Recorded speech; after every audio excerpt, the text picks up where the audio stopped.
Good morning વિદ્યાર્થી મિત્રો. ધોરણ 11 વિષય અંગ્રેજી. વિદ્યાર્થી મિત્રો, આપણે યુનિટ 1 એમાં 2 રીડ આપણે પૂરા કર્યા, જેમાં રીડ 1 એ હતું અરુણિમા સિંહા વિશે અને રીડ 2 એ હતું વાઇલ્ડ સેવિયર, જેમાં આપણે એક મધર લેપર્ડ એ પોતાના બચ્ચાઓને રીંછ સામે કેવી રીતે બચાવે છે એની વાત આપણે જોઈ. હવે આપણે યુનિટ 2 બીજો પાર્ટ શરૂ કરીએ છીએ આજે, જેનો રીડ 1 છે ઓટોફેબ ટેકનોલોજી. તો વિદ્યાર્થી મિત્રો, પહેલા તો આપણે એ વાત કરી દઈએ કે બધાએ ઓનલાઈન તમે જે કાંઈ અંગ્રેજી વિષયની પરીક્ષા આપી છે એમાં ખૂબ સારો પ્રયત્ન કર્યો છે.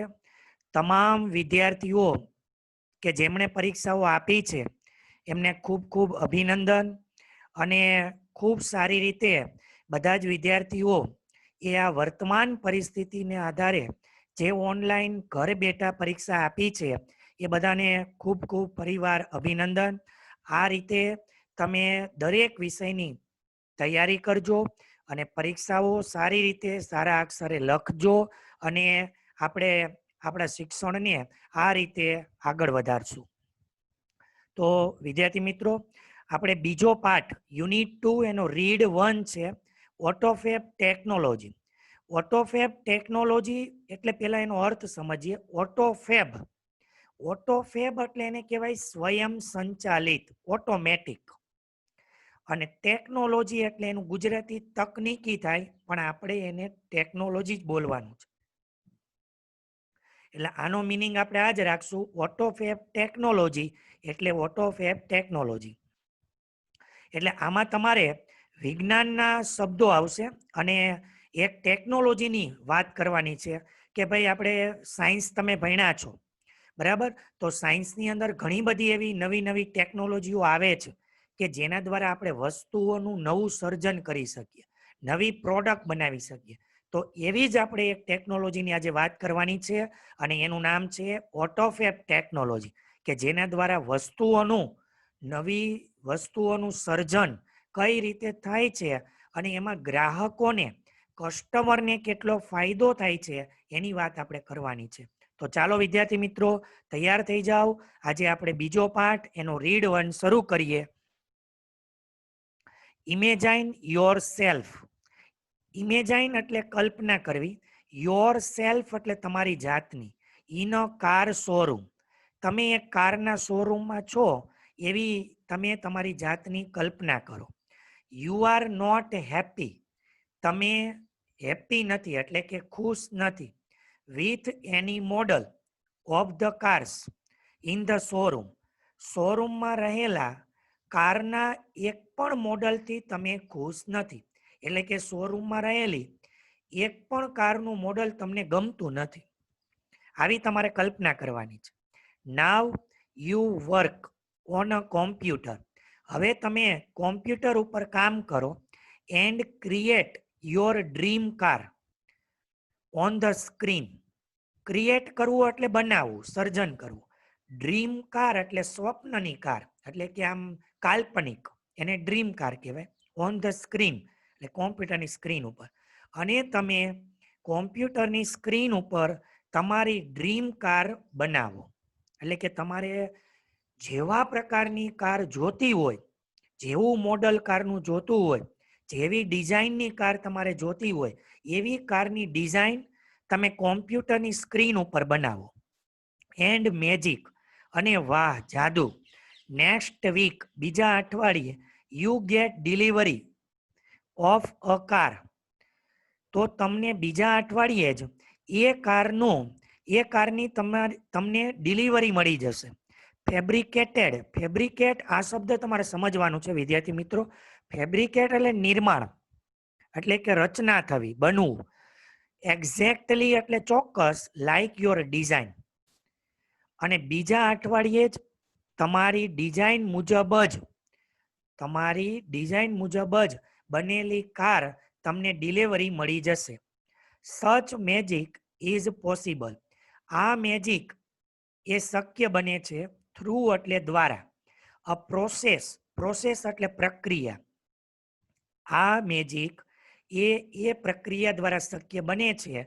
નોન, નોન એટલે જાણીતી, એઝ ઓટોમેટેડ ફેબ્રિકેશન. ઓટોમેટેડ એટલે ફરીવાર કહું, અગાઉ આપણે વાત કરીએ, ઓટોમેટેડ એટલે એને કહેવાય સ્વયં સંચાલિત, અને ફેબ્રિકેટેડ એટલે રચના. તો આપણે આનું મીનિંગ અહીંયા ગુજરાતી આ જ રાખશું, ઓટોમેટેડ ફેબ્રિકેશન. ઓટોમેટેડ ફેબ્રિકેશન તરીકે જાણીતી પ્રક્રિયા દ્વારા આ જાદુ શક્ય બને છે. કયો જાદુ શક્ય બને છે? તો કે તમે જે કાલ્પનિક કારની રચના કરી હોય, કોમ્પ્યુટર ઉપર તમે જેવી કારનું મોડલ બનાવો, એવી જ એક્ઝેક્ટલી એ જ મોડલની, એ જ ડિઝાઇનની કાર તમને નેક્સ્ટ વીકમાં એટલે કે બીજા અઠવાડિયે તમને એની ડિલિવરી મળી જશે. બરાબર? તો વિદ્યાર્થી મિત્રો, જો આ શું બતાવે છે કે અત્યારે કેવો પરિસ્થિતિ છે કે આપણે કોઈ મોડલ ગમતું ન હોય તો એ વસ્તુ, એ મોડલ આવતા, માર્કેટમાં આવતા ઘણો સમય લાગે છે. પણ હવે આ ઓટોફેબ ટેકનોલોજી, ઓટોફેબ ટેકનોલોજી આપણને એવી સુવિધા પૂરી પાડશે કે તમે જેવી વસ્તુઓ ઈચ્છતા હશો એવી વસ્તુઓ, એવી જ ડિઝાઇન, એ જ મોડલ તમને ટૂંક સમયમાં તમારા હાથમાં મળી જશે. તો આ વસ્તુ આપણે ઓટોફેબ ટેકનોલોજીમાં જોવાની છે. આગળ વધીએ. ઓટોમેટેડ ફેબ્રિકેશન ઓર ઓટોફેબ, આ બંનેના નામ છે. ઓટોમેટેડ ફેબ્રિકેશન અથવા autofab is a set of technology.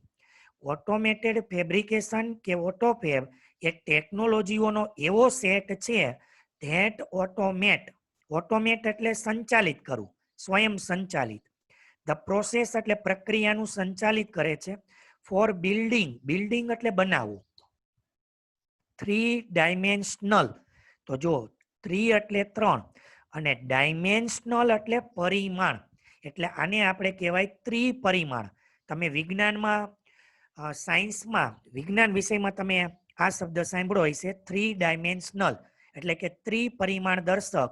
Solid object, solid એટલે ઘન કહેવાય, અને ઓબ્જેક્ટ એટલે પદાર્થ, ઘન પદાર્થ. ફ્રોમ રો મટીરિયલ્સ, ફ્રોમ એટલે માંથી, રો મટીરિયલ એટલે કાચી સામગ્રીમાંથી. ઓટોફેબ ફેબ્રિકેશન કે ઓટોફેબ એ ટેકનોલોજીઓનો એવો સમુદાય છે કે જે કાચી સામગ્રીઓમાંથી ત્રિપરિમાણ દર્શક ઘન પદાર્થોની બનાવવાની પ્રક્રિયાનું સંચાલન કરે છે. ફરીથી વિદ્યાર્થી મિત્રો સાંભળજો. ઓટોમેટેડ ફેબ્રિકેશન કે ઓટોફેબ એ ટેકનોલોજીઓનો એવો સેટ છે કે જે કાચી સામગ્રીઓમાંથી ત્રિપરિમાણ દર્શક ઘન પદાર્થો બનાવવાની પ્રક્રિયાનું સંચાલન કરે છે. એટલે કે કાચી સામગ્રીઓ હોય, રો મટીરિયલ, એમાંથી ત્રિપરિમાણ દર્શક ઘન પદાર્થ બને છે. એ કોણ બનાવે છે? ઓટોફેબ ફેબ્રિકેશન. શેમાંથી બનાવે છે? રો મટીરિયલમાંથી, એટલે કાચી સામગ્રીમાંથી.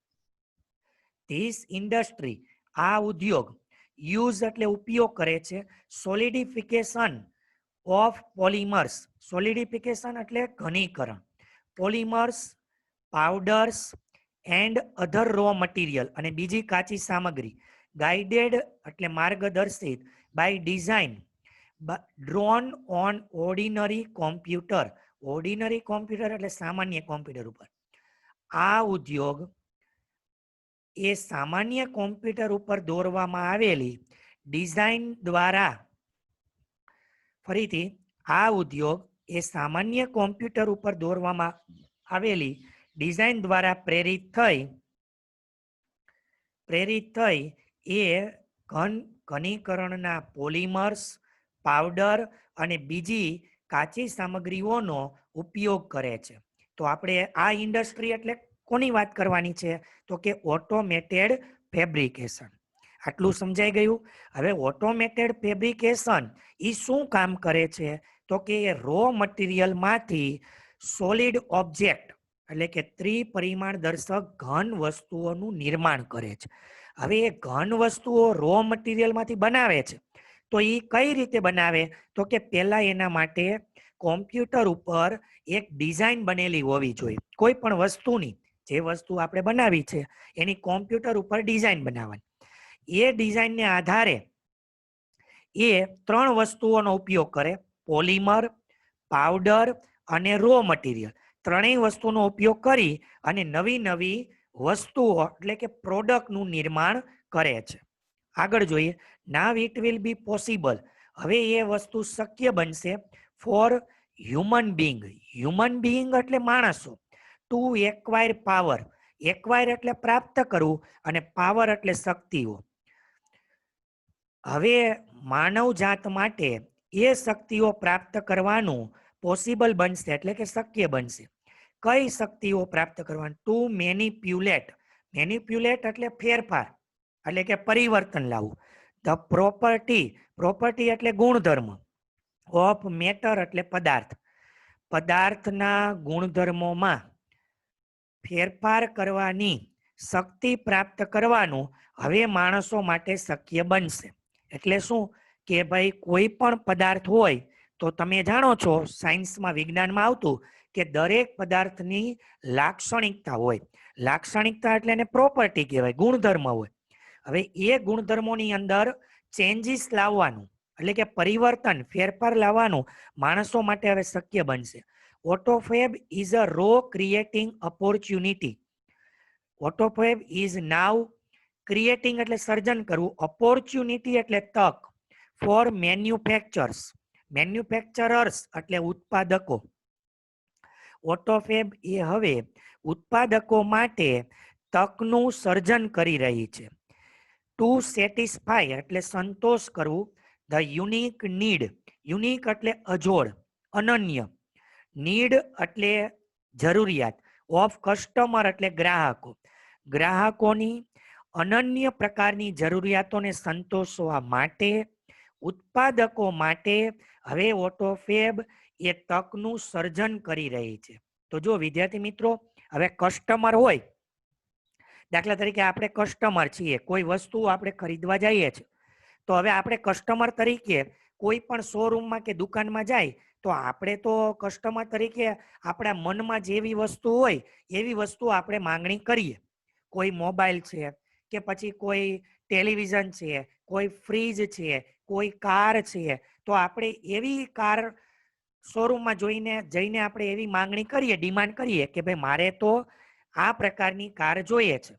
તો હવે એ શોરૂમના જે મેન્યુફેક્ચરર છે કે જે કાર બનાવે છે એ ઉત્પાદકો જે છે એના માટે આવા ગ્રાહકોની જે જરૂરિયાતો છે એ સંતોષવાનું હવે શક્ય બનશે. અને એ કોણ શક્ય બનાવશે? તો કે autofab technology. Inviting the customer. Inviting એટલે આમંત્રિત કરવું, ગ્રાહકોને આમંત્રિત કરવા. ઇનટુ ધ ડિઝાઇન એટલે કે ડિઝાઇન બનાવવા. ડેવલપમેન્ટ એટલે વિકાસ. એન્ડ પ્રોડક્શન પ્રોસેસ એટલે કે ઉત્પાદનની પ્રક્રિયા.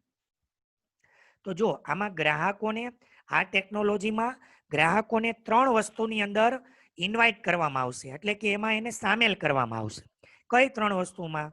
તો કે વસ્તુઓની ડિઝાઇન બનાવવામાં, વસ્તુઓનો વિકાસ કરવામાં અને વસ્તુઓની પ્રક્રિયા એટલે કે રચના કરવામાં કસ્ટમરોને પણ સામેલ કરવામાં આવશે. વિલ લીડ એટલે દોરી જશે ટુ અનએક્સપેક્ટેડ. એક્સપેક્ટ એટલે ધારેલી, અપેક્ષિત, અને અનએક્સપેક્ટેડ એટલે અનઅપેક્ષિત. New product. નવી પ્રોડક્ટની ગ્રાહકોને વસ્તુઓની ડિઝાઇન, તેનો વિકાસ અને પ્રક્રિયાના ઉત્પાદનની પ્રક્રિયામાં આમંત્રિત કરવાથી તે નવી વસ્તુઓની, અનઅપેક્ષિત નવી વસ્તુઓ તરફ દોરી જશે. એટલે એક નવી જ પ્રકારની પ્રોડક્ટનું સર્જન થશે. In Autofab the customer is a co constructor. હવે જો શબ્દ આ સાંભળવાનો છે, કો કન્સ્ટ્રક્ટર એટલે કે સહ ઉત્પાદક. જેટલો મેન્યુફેક્ચરનો હક હોય એટલો જ ઓટોફેબ ટેકનોલોજીમાં ગ્રાહકોનો પણ અધિકાર રહેશે. કારણ કે આમાં કસ્ટમરને એવું પૂછવામાં આવશે કે ભાઈ તમારે કેવા પ્રકારની વસ્તુઓની ડિઝાઇન જોઈએ છે, કેવી વસ્તુ જોઈએ છે અને કેવી પ્રકારની પ્રોડક્ટ જોઈએ છે. એટલે ઓટોપેપ ટેકનોલોજીમાં ગ્રાહક એક કો કન્સ્ટ્રક્ટર હશે, એટલે કે સહ ઉત્પાદક છે. નાવ પ્રોડક્ટ લિયાબિલિટી એટલે જવાબદારી. હવે પ્રોડક્ટની જવાબદારી, અધર રિસ્ક બીજા જોખમો, એન્ડ પેટન્ટ રાઇટ્સ એટલે કે પેટન્ટના હકો મે બી શેર વિથ ધ કસ્ટમર, ગ્રાહકો સાથે શેર કરવામાં આવશે. Automated fabrication will have uh dramatic impact. Dramatic એટલે નાટ્યાત્મક અને ઇમ્પેક્ટ એટલે અસર ઓન સોસાયટી એટલે સમાજ. ઓટોમેટેડ ફેબ્રિકેશન એ સમાજ ઉપર એક નાટ્યાત્મક અસર લાવશે. તો અહીંયા જોયું આપણે વિદ્યાર્થી મિત્રો, અહીંયા આપણે આખો ઓટોમેટેડ એટલે કે ઓટોફેબ ટેકનોલોજીનો આખો આપણે પરિચય જોયો કે ભાઈ ઓટોફેબ ટેકનોલોજી શું છે, ઓટોફેબ ટેકનોલોજીમાં કઈ રીતે પ્રોડક્ટ એટલે કે વસ્તુનું નિર્માણ થાય છે, કસ્ટમર એમાં ભાગીદાર બને છે, વસ્તુઓની ડિઝાઇન બનાવવામાંથી માંડી ડેવલપમેન્ટ કરવામાં અને પ્રોડક્ટની પ્રોસેસ, આ બધામાં ગ્રાહકોની પણ એની ઈચ્છા અનિચ્છા એટલે એની ડિમાન્ડ, એની જરૂરિયાતોને પૂછવામાં આવે છે અને એ મુજબ વસ્તુઓનું નિર્માણ કરવામાં આવે છે. તો આ આટલો પરિચય આપણે વિદ્યાર્થી મિત્રો આજના લેક્ચરમાં અહીંયા આપણે જોયો. બરાબર, તો અહીંયા સુધીની આપણે આ વાત આજની રાખીએ. ઓટોફેબ ટેકનોલોજી એટલે શું, ઓટોફેબ ટેકનોલોજી કઈ રીતે કાર્ય કરે છે. હવે આની પછીના નેક્સ્ટ લેક્ચરમાં આપણે એ જોઈશું કે ઓટોફેબ ટેકનોલોજીના આપણને શું બેનિફિટ્સ એટલે કે શું ફાયદાઓ થાય છે, તો એની વાત આપણે કરીશું. તો આજનો લેક્ચર આપણે અહીંયા પૂરો કરીએ છીએ. બધાને જય શ્રી કૃષ્ણ. Thank you.